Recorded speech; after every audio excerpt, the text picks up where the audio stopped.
Very good morning, good afternoon, good evening from whichever part of the world you are. A very warm welcome to Empowered You Kala Natrajan ke saath. Namaste, Sat Sri Akal. Before I begin, I would like to thank all the viewers for taking out their time to join this show. 10 News is a beautiful platform to know the stories of different people from different walks of life. Today we have with us a very special guest, Lakshmi Vishwanathan. But before I introduce her, I'll introduce myself to you. My name is Kala Natrajan, and I'm co-author and author of 18 books. I'm a motivational speaker, TEDx speaker, and founder of the program called Empowered You. Through my program, I help people build confidence and self-worth and help them believe in themselves so much that they are able to achieve all their goals and meet the challenges head on in life and overcome it beautifully and be winners in life. So today we have with us Mrs. Lakshmi Vishwanathan. Mrs. Lakshmi Vishwanathan is a educationist, and she's also her journey from a homemaker to a director of a school.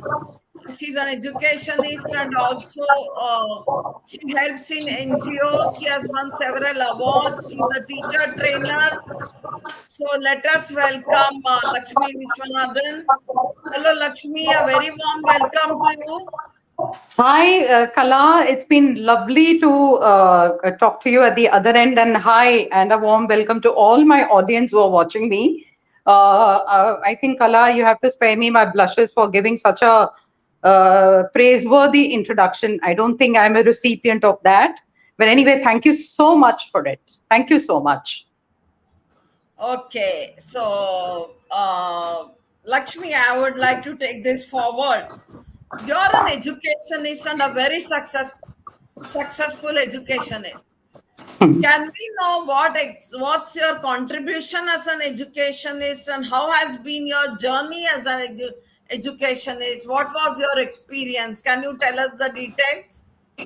Yeah, sure. I'd like to do that. So, first, let me come to the contribution, and then I'll come to the other part, the second half, about the experience.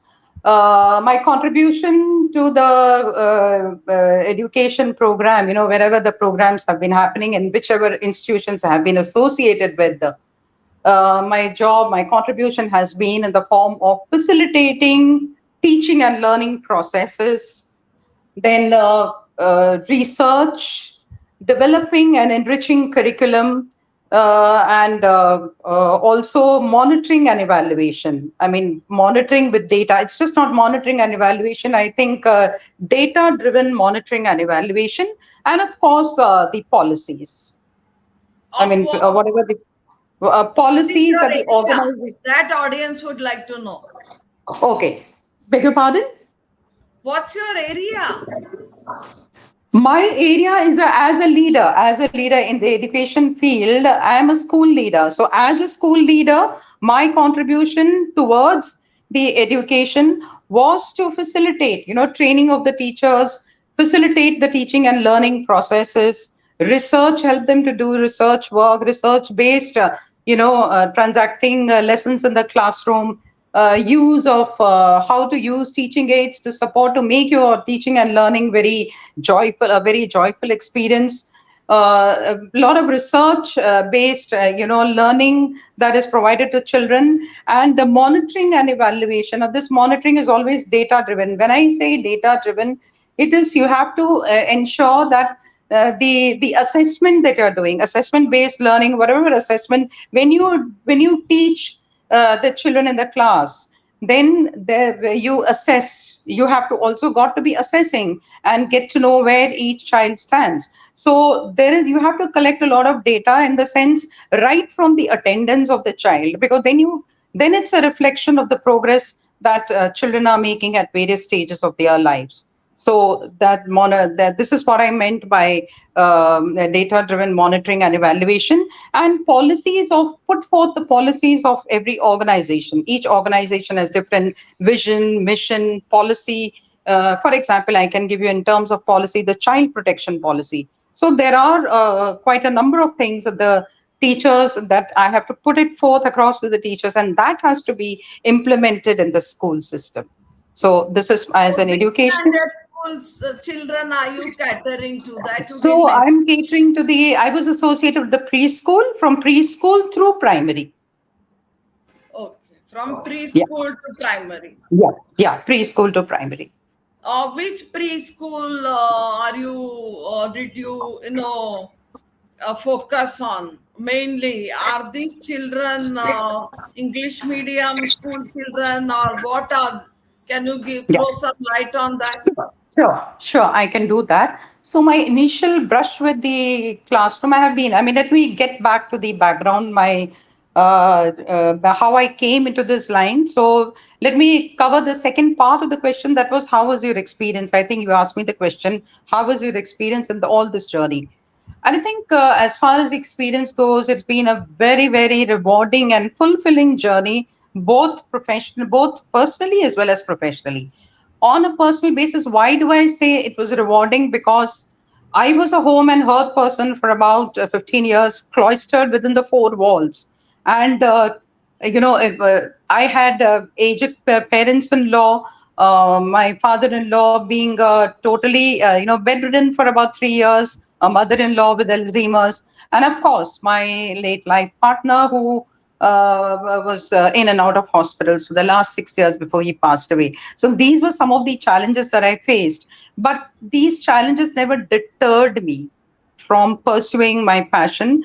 Uh, Putting me, actually, I came to the education line purely by default because I had some health problems, and it was my late husband who egged me to get out of the house because the medicines that I was taking was giving had adverse effects such as nausea, vomiting, and getting into depression. And he wanted me just to be out of the house and meet new people.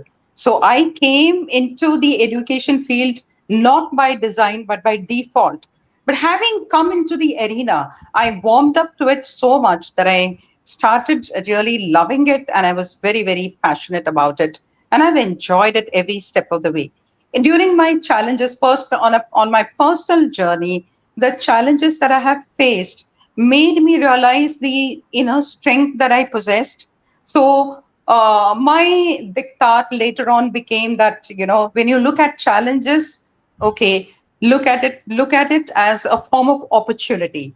So look at every challenge as an opportunity, and you can then convert every opportunity into a success story. So perhaps that is what made me to, despite the challenges that's what made me to have a healthy balance between my professional and personal life and pursue what I like doing.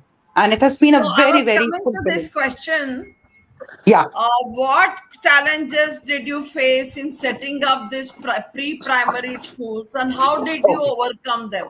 Can you name Okay. a few challenges? Yeah, the challenges that I face here. See, I had worked in preschool in English medium schools, for example, the SIS school where I set up the preschool classrooms, which was structured. That was English medium, but the main problems that I faced was that we faced. Muktangan was another NGO that I worked in, where I worked with I had already known the then project director of Aga Khan Education Services, and I worked with Miss Elizabeth Mehta, who became, after she superannuated, she founded the Muktangan NGO, and under her guidance, we set up the first preschool in a BMC school. And the challenges that we faced was anything that you're going to do new, and you think that you want to bring in quality into the existing school system, but there is a lot of resistance. So there was a lot of resistance initially to your beliefs. Is you have a belief system, but to transmit and transfer that belief system into the teaching team initially, you have to pick up teachers from the community, train them, and to transfer this, because every most of the people come from the conventional, they are products of conventional schooling, and where the rote learning was the norm. So getting to understand, undo all that learning, although they were not trained, but their own school life was very, conventional learning. So just undo that learning was tough, but we managed to do that. The tougher challenge was with the parent community, because the parents said, okay, you have promised us that you will be starting an English medium school, but how come our children are not learning? Yeah, they wanted, the parents' idea was that even in the preschool, the children should be learning ABCD and writing 1 to 100. So it took us a lot of, this was very challenging. So we did a lot of workshops. Practically every month we used to have workshops, parents meeting, wherein we would take up, we would have an agenda, and we would take up small stages, we would take up issues and then have a simulated session in the classroom and get the parents, empowered and impacted of how learning happens, because we would make them experience what the child would experience. So unless you make somebody experience what the child is undergoing, it's very difficult to convince them. Slowly that convincing, they started getting convinced, and the complaints that we started having initially, later on, just stopped, and they felt, yeah, this method was the method that we had adopted, the activity based learning, experiential learning that was brought in, they warmed up to it, and then we did not have any complaints. The same goes for Reality Gives, which was a startup, and where I got associated. I worked for about 13 years there, and where I also faced the same challenge over there with the parent community that, English is, your children are not writing ABCD, children are not writing 1 to 100, so they felt that in the preschool also children should be doing that.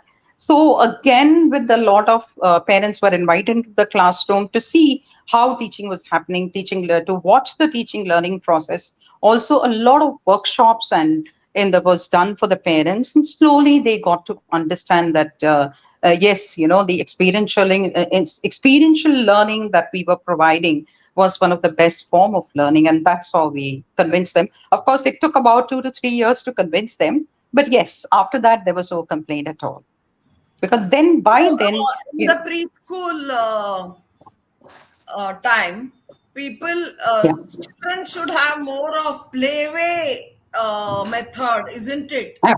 absolutely, So, how absolutely. were you Even implementing that? no, you are very right. You need to have the playway method, the activity based learning. But despite all that, we say that, but how do you convince? The question is, oh, we have not completed the syllabus, because preschool you don't need to have a syllabus. Actually, you don't need to have a syllabus. You just pick up the child. You're familiarizing child with the environment, and he should be learning everything from the environment and developing values, how to do self-help skills. These are more important than the 3 hours, So And also gradually, meeting other children, etc. exactly, the socializing part, the social, again, the teachers had to be surrogate mothers. All the teaching team, that we dealt with, actually, they had strict instructions that particularly in the preschool and through your school, your professional life, you are surrogate mothers. That's what we begin with the training with that. So creating a very warm and emotional learning climate where the child feels secure, where the child feels free to open up and talk, because that's how you're going to build up confidence in the child, and perhaps later on create student leaders. So those were the most important things, and of course values. So these are very important things, and how children learn they're natural learners. So if you're going to provide to the children, coming down to their level, and provide everything to the children, the way they absorb through play, you can do a lot of things.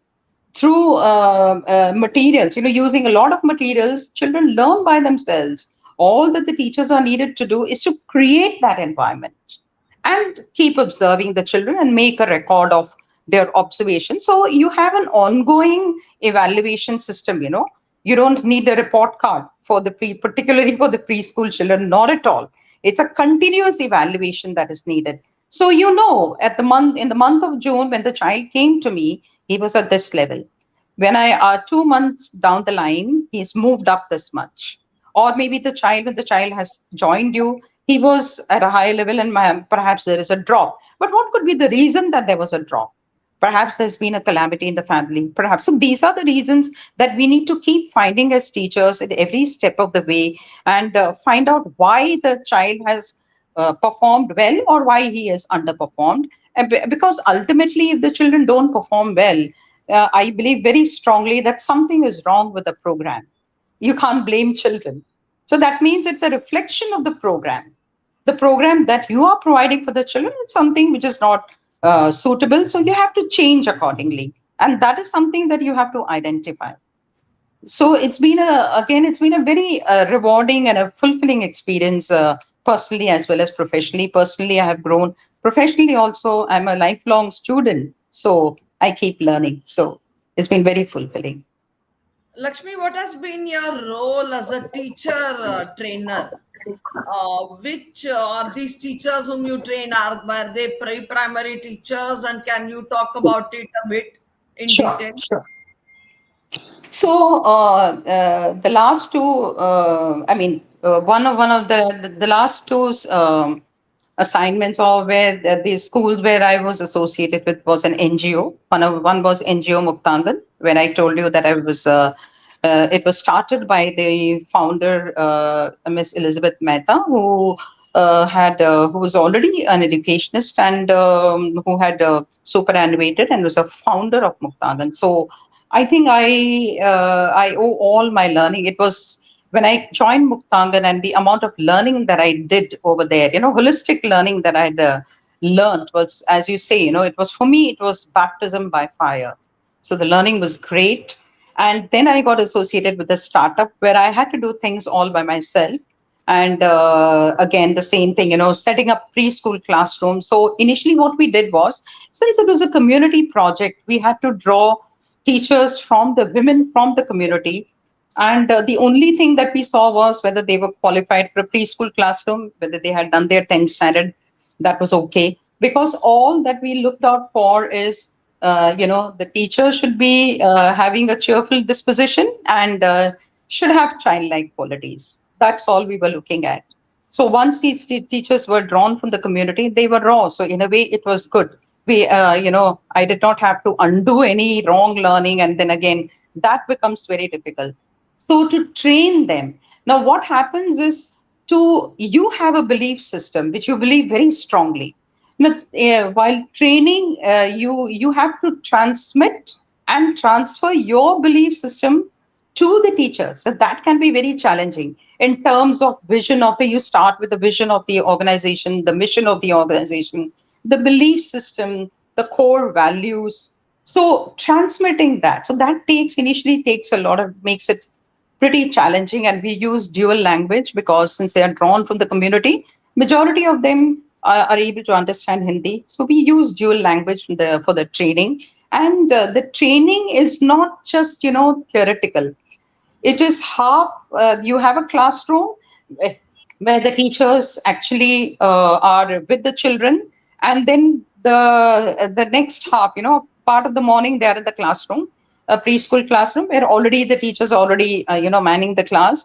So the trainees actually observe, they are just like a fly on the wall, observe what is happening in the classroom, and then they come and share it with the leader. So based on what they have learned, and then there is a lot of questioning on their observations, and how, you whether the classroom, in the classroom, what they saw, was it a language class, or was it a,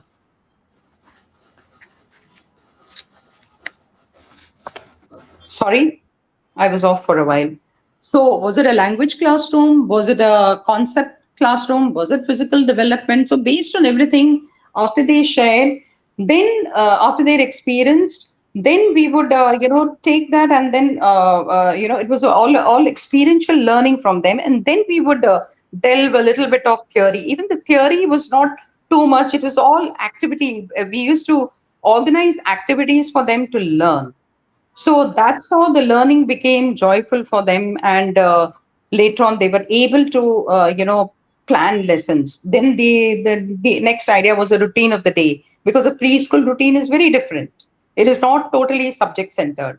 So, and there is a lot of movement, for the kids.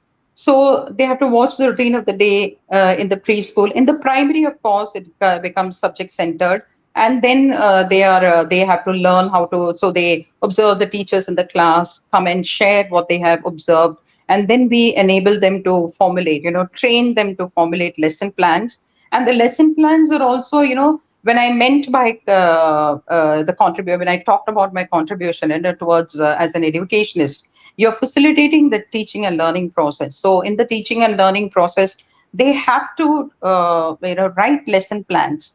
Now the lesson plans they have to look at three things when they are formulating lesson plans. A, it is the academic achievement. How through the topic, what academic achievement, what is your goal setting. So that is the academic achievement. What values? Every subject needs to have values. Even if it is physical activity, there is needs to be value. So value has to be mentioned. So the three pillars basically of education are academic achievement, values and mindsets, and exposure and access. And the lesson was planned accordingly. And then the teacher. Now, most crucial is in the primary class, the teacher talk time. We sometimes the teacher just runs away. So we make it mandate. We during the when we train the teachers, we tell them the teacher talk time is only 33%, because it's a 21st century and we are following the four C's. When I say the four C's stand for creativity, communication, collaboration, and critical thinking. So each lesson has to be planned along those lines. So 33% only the teacher talk time. Then they have to give. If you say collaborate, if you're going to bring about collaborative learning, then you have to give group learning, right? So that takes away 33%. You have to put the children into group and allow the group to, there has to be those group dynamics. And then after that, you have to set your student work. When you set a task after the lesson is done, you have to give 33% of the time, and then the rest is for student work and assessment. So this is how we train the teachers in the primary. In the preschool, it's slightly, it's not, since it's not very much subject centered, but it's theme oriented and concept oriented. There is a slight shift, although the every lesson has a value, and they are for very, because the attention span of preschool children is very less. It's just for about 5 minutes, maximum 10 minutes. So you have to plan your lessons. You can't talk too much. You have to use a lot of real materials, lot of props and things, for the children to learn. So it's a questioning skills again.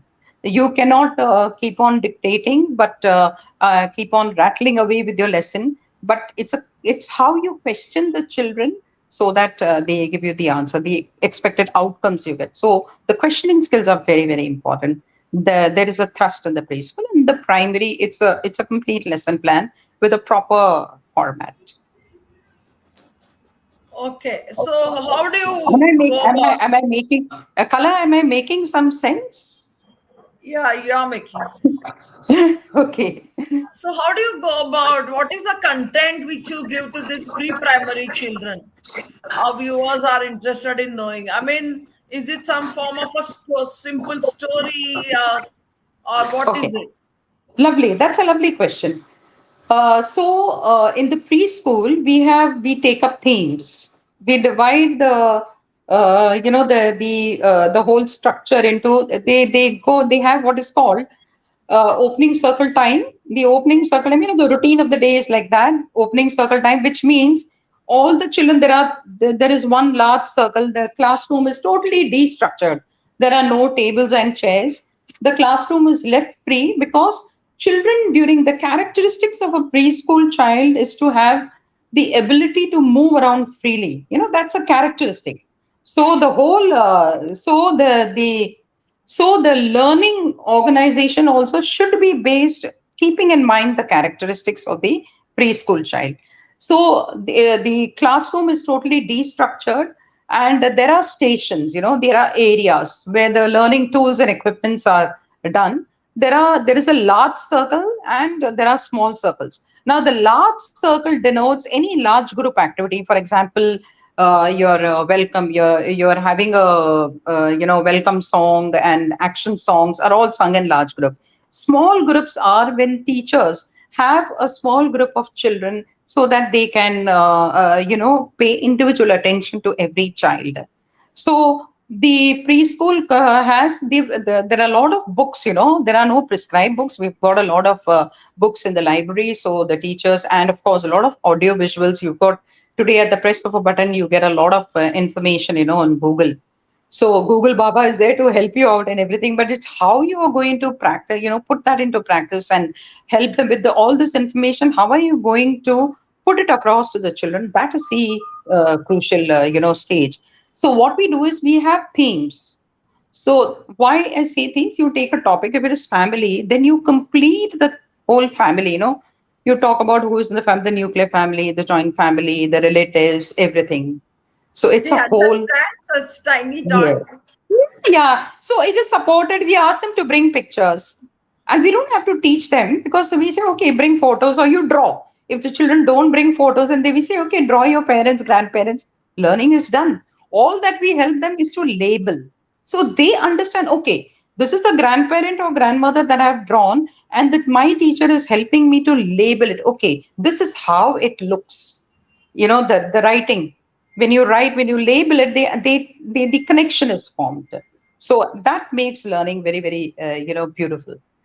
And all theme based learning. Then you have concepts, and of course language. You have phonics. So the teachers are trained into doing jolly phonics. Special training is given to them, and then they English is unfortunately a very unphonic language. It's not like the Indian languages. So it's very, very important for us to use sounds to be able to learn the alphabets.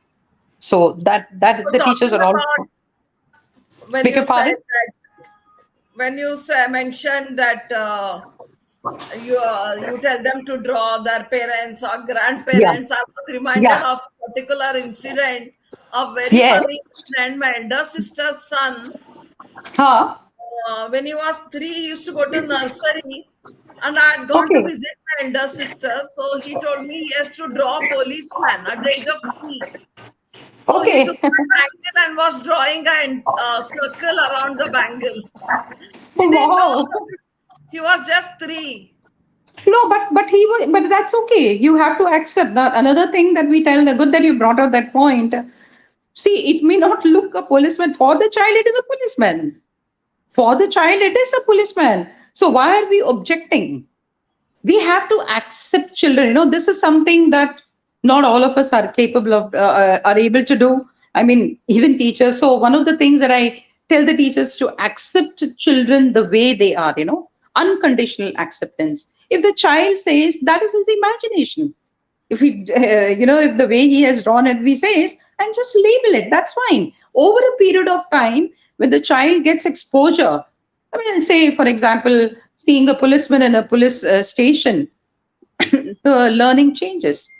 He adapts to that new learning. Lakshmi, taking this forward, Yeah.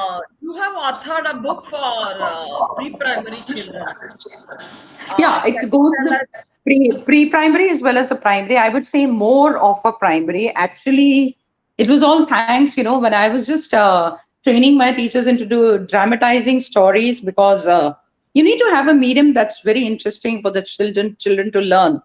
So I was training them to do puppetry, and not on the stage, not a very hi-fi, stage or anything. Everything very elementary. So we used to have a curtain, a cloth which was tied at both ends, and the characters were all drawn, and there was a slit at the back. So I was training them to do puppetry, and while I was doing it, I said it just struck me that why not, write a story, because we use the same old stories, that we have heard.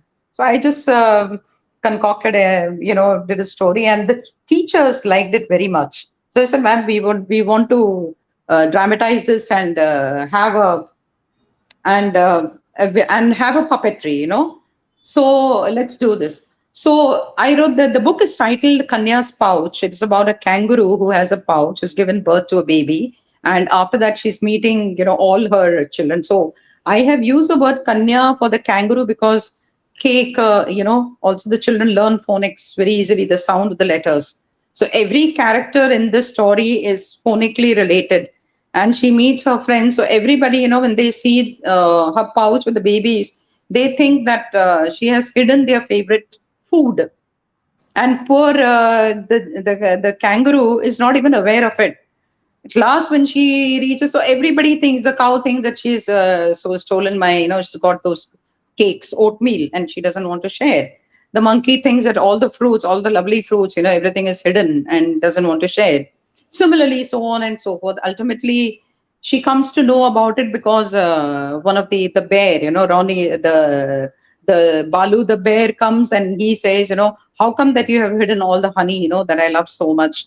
And then she came to know that they all think that I've hidden. And just when the animal said that you have hidden the honey, two little her babies popped out of it, popped out of her pouch, and that's when the all the friends realize. So it's just a story concocted just to share the value. The value that you learn from here is not to be judgmental.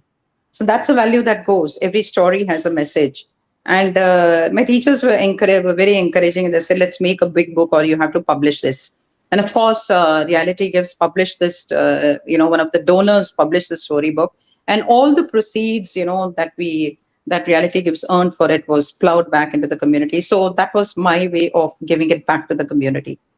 Nice, very nice gesture. Yeah. Yeah. Lakshmi, you got some awards.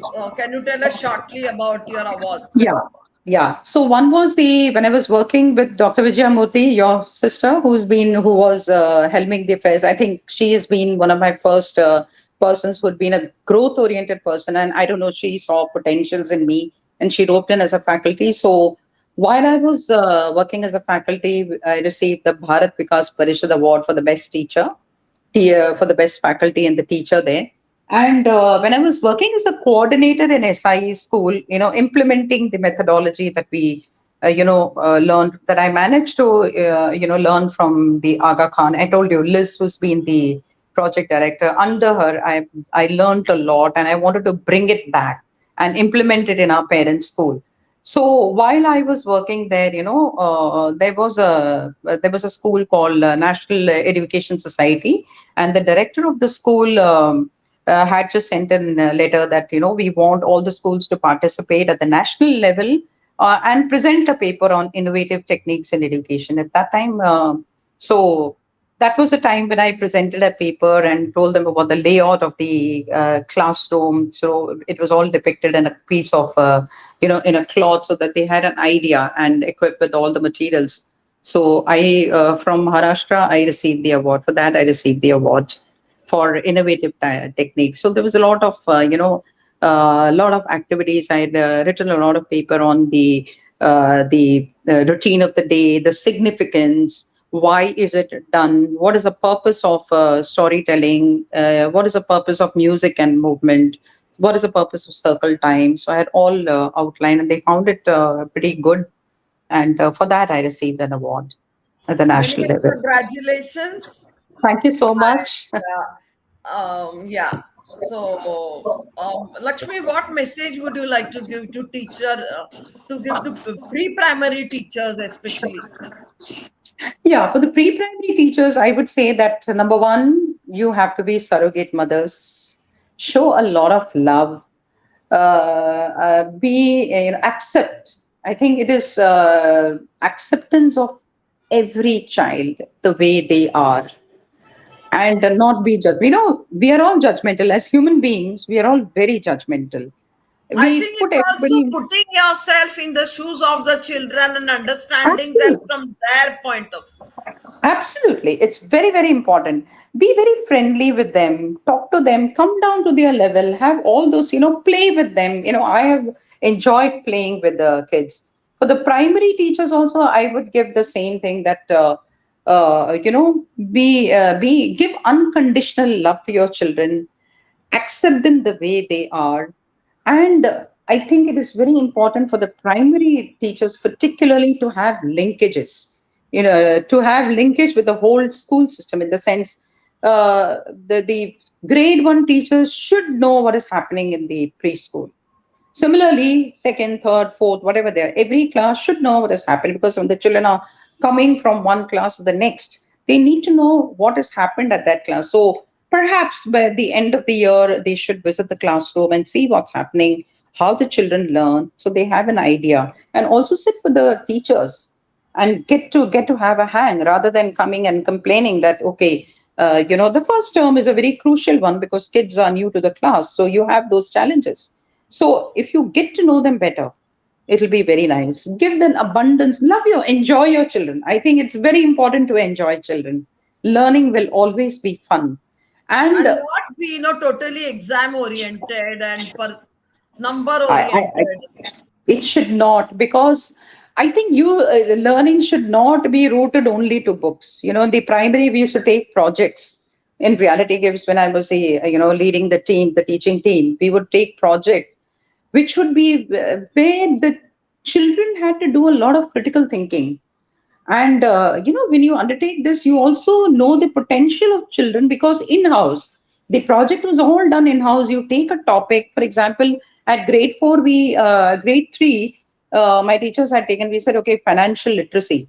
Because we found the parents could never fill up, a check. They could never write out a check or fill up the slip. So we felt that's very important to educate the children. And it was, we organized, the Bandhan Bank was quite close by. So we organized a field. First, I said the teachers organize a field trip for the teachers. They need to know and they need to have information. Then a timetable was made for the children to visit the bank. And then, the learning became so good. The children were enjoying it so much. So why do you just do what is given in the book? Go beyond that. See what's happening in the outside world. Connect with life. Because see, ultimately your job is to your teaching has to be skill driven. The new education policy, whatever we have been doing, the new education policy very clearly states that any learning that is done has to be skill driven. Otherwise, you don't fit in the world of work. It just cannot be information based learning. What are you going to do with that information? So plan your lessons as to the what, why, and how of it. How are you going to use it? And again, the primary teachers, it's very, very important to have a bond with the children. How do you have the bond? Have your, at least once a week, have lunch sessions with the children. Informally, the children can talk so much. I used to enjoy the breaks because children would just come and they would say, okay, we'll teach you a game and you play with us. So I used to enjoy them.